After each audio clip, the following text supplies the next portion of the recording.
பெரியார் தொடர்பாக சீமான் அவர்கள் பேசினது இருக்குல்ல, அது இது முதல் முறை இல்ல. அவர் எப்பொழுதுமே இதை போன்ற அவதூறுகளும், சர்ச்சைக்குரிய விஷயங்களையும் பேசுவதன் மூலமாக தன் மேல் ஒரு வெளிச்சத்தை விளைவிக்கிறது அவருடைய தொடர்ச்சியான செயல்பாடா இருக்கும். தொடர்ந்து பார்த்தீங்கன்னா, கட்சி தொடங்கிய காலம் முதல். இவர் அபத்தமான கருத்துக்களை அவரும் சொல்லிட்டே இருப்பாரு. அது ஒரு மனநோயின் ஆரம்ப அறிகுறி. என்னன்னா, ஏதாவது ஒரு வகையில வெளிச்சம் விழுந்தா போதும் நம்ம மேல நினைக்கிறது.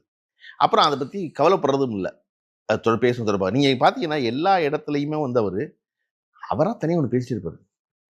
பத்திரிகையாளர் சந்திப்பு நீங்க எல்லாரும் போடுறீங்களே, அதுல பத்திரிகையாளர் யாருமே பேசுறது இல்ல. அவர் மட்டும் பேசுவார் வந்து. அவருக்கு தினசரி சாயந்தரம் கூட்டம் பேசணும். அல்லது பத்திரிகையாளர் சந்திப்புல போய் கூட்டம் பேசணும். அதுல யாராவது ஒருத்தர் கேட்டா, "நீ என்ன எதிர்த்து பேசுறனியா? நீ என்ன என்ன கேள்வி கேட்கிற? நீ எப்படி என்னை கேட்கலாம்? வேற யாராவது போய் கேட்டுருவியா அப்படி?" இப்படின்னு தொடர்ந்து ஆரம்பிப்பாரே ஒழிய, அவர் கேட்கிற கேள்விக்கு பதிலே சொல்ல மாட்டாரு. ஆனா அவர் பத்திரிகையாளர பத்தி கேட்டிருப்பாரு. "நீ செய்யணுமா இல்லையா? நீ சொல்லணுமா இல்லையா?" அப்படிம்பாரு. பத்திரிகையாளர்னா உங்களுக்கு ஆளு. பத்திரிகையாளர்ட்ட கேள்வி கேட்கக்கூடாது இல்லங்க. அவர்ட்டயே கேள்வி கேட்பாரு. "செய்வீங்களா நீங்க? சொல்லுவீங்களா நீங்க? அப்ப மட்டும் அத செஞ்சீங்க, இப்ப மட்டும் இத செஞ்சீங்க." அப்படி பத்திரிகையாளர் தான் கேட்பாரு. "நீ பதில் சொல்லு" அப்படிம்பாரு பத்திரிகையாளர். ஆனா அவன் கேட்டா, "நீங்க சொல்லக்கூடாது, கேட்கக்கூடாது." அப்படிம்பாரு. இது அவருடைய பிரச்சனை. இது மனநோயின் ஆரம்ப அறிகுறி.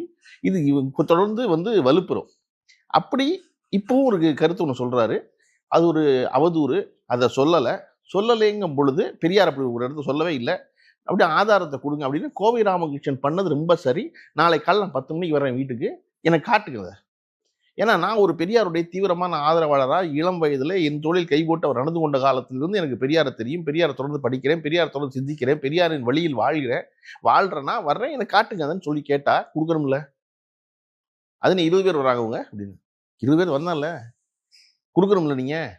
உடனே அன்னைக்கு என்ன சொன்னாரு அவரு? இல்ல அதெல்லாம் நீங்க வச்சுக்கிட்டு இருக்கீங்க. அது எல்லாத்தையும் வந்து நாட்டுடைமையாக்குங்க. நான் வச்சிருக்கேன். ஆணைமுத்து ஐயாவுடைய 20 புத்தகத்தையும் வச்சிருக்கேன். தொகுத்தது. நாட்டுடைமை என்கிட்ட தான் வாங்குவேனா? நான் காசு குடுத்து வாங்குவேன்ல. நீங்க என்ன எதுக்குமே காசு குடுத்து வாங்க மாட்டீங்களா? அப்ப நீங்க நாட்டுடைமை ஆக்குறதுக்கு அதுக்கு என்ன சம்பந்தம்? ஏது சம்பந்தம் இல்லாத ஒண்ணு. அப்புறம் அதுக்கு அடுத்து வந்து நான் வந்து நீதிமன்றத்துல வந்து ஒப்படைக்கிறேன். சரி நீதிமன்றத்துல உங்களுக்கு குடுங்க.